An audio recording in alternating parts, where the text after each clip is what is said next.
Well, the celebrities are at it again, exposing themselves emotionally, accidentally or on purpose. The good humans of the internet always have something to say about everything. That's just the way it is.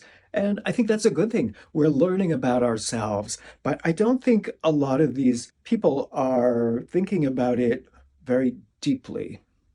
In case you haven't heard, this is what happened. January 29th, Elmo from Sesame Street posts on X. Elmo is just checking in. How is everybody doing? Replies came in. Many were negative. Every morning I cannot wait to go back to sleep. Every Monday I cannot wait for Friday to come. Every single day and every single week for life. That's the reality for many people. People were being honest. Someone just said suffering.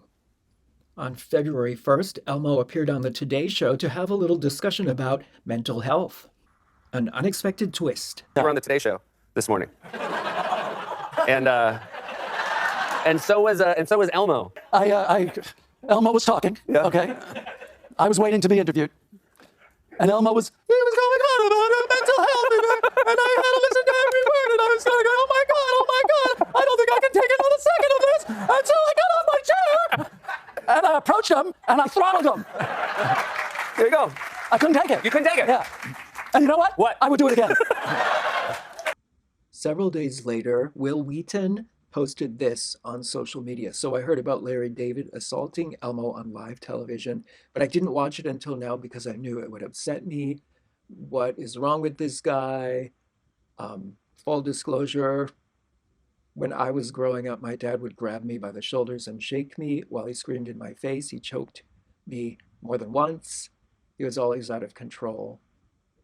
As a 51-year-old man, my heart is pounding right now, recalling how I felt when I was a little boy who loved Grover the way today's kids love Elmo. People voiced their opinions. Some were very supportive of Wil Wheaton, saying he reacted to traumatic events in his own past. It didn't bother me, but I can empathize with him. People in the Bird app are laughing at Wil Wheaton for this, but I think he's right, and there's nothing funny about CPTSD getting triggered. Someone suggested that Wil Wheaton should have talked to a therapist and not to social media.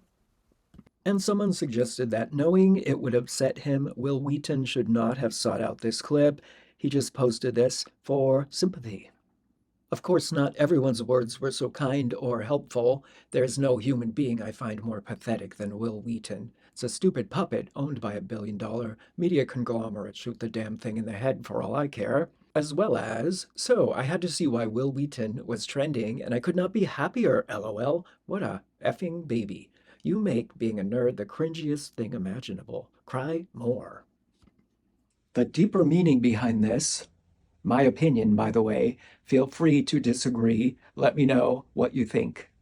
Larry David and Wil Wheaton, they're the same. They're both suffering from childhood programming, maybe a little bit of traumatic experience. We all have trauma. We're human. We live on this earth. This earth is dysfunctional. It seems as though Larry David's trauma is having been raised to be a man, be strong. Strong men don't talk about their feelings. They're not emotional. They're not talking about mental health. They just suck it up. I kind of can relate to that because that's the upbringing that I had, where if you were crying, you were told, don't cry, I'll give you something to cry about. Wil Wheaton's trauma, he has expressed. He feels as though he was physically abused.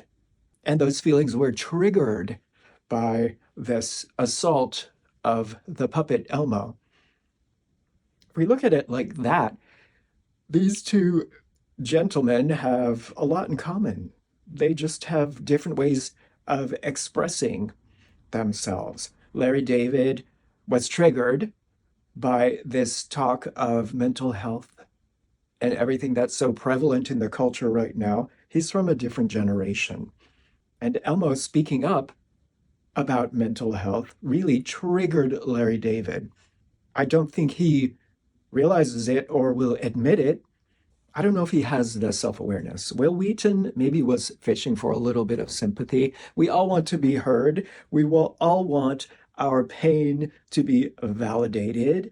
Like that one comment said, maybe putting it out on the internet isn't always the best idea.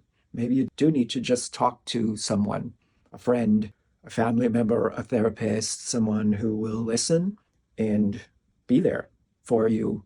As they say, witness, be witness to your trauma, to your journey. We all tend to judge so harshly. Whenever there's some type of celebrity conflict, we tend to take a side and really dig our heels in and seek out those who agree with us. That's why I think it's so easy to have a social media presence when you play into that one side of every argument, that negativity, tearing someone down without looking honestly at the other side of the argument. And that's what I try to do here is be fair. We're all human. None of us are 100% perfect, 100% right all the time, including myself. I don't know everything. This is just what I think. But I think we should try to give people a shot, give people a fair chance, give people the benefit of the doubt, and realize that we're all human. We all just want to do our best. None of us want to be assholes. I'm guessing that maybe Larry David feels like a little embarrassed about the whole thing. I've done this before where I go on a rampage and start screaming at somebody, and then the next day I just feel like a total idiot, embarrassed, like everyone thinks I'm really stupid and foolish. And so Larry David and Wil Wheaton have a lot more in common than they realize, I believe. Maybe these bros should just hug it out. And you and I, we can learn to be less judgmental and less negative about everything because we're spending so much time with all that negativity, and it really is not good for our well-being. I hesitate to say mental health because I don't want to trigger anybody. But yeah, it's not good for you, the negativity. We need to stop. Focus on something great, something beautiful, because isn't that what we all want in our lives? And it doesn't feel good to be so judgmental. It feels physically bad. We don't want that. Or I don't want that. I don't know, maybe you want it. Maybe you're disappointed that this wasn't a little bit more of a hateful video. But if that's what you're looking for, this is not the right place for you. But if you did enjoy this video, I would really appreciate a like. It helps me out a lot. I'm learning more and more that if people don't engage with the video doesn't get seen. And I really want to put this out there because I think it's important for us to sort of look at these things, the way we're acting, the way we're consuming media, and the way we are doing so unconsciously. Feeling like we have no control over what we think, like it's all just programmed, like we don't have a choice. We automatically choose sides without thinking about it. We have a choice. Use your free will to choose. And subscribe to this channel if you would like to hear more and evolve with me. Thank you. Have a beautiful day.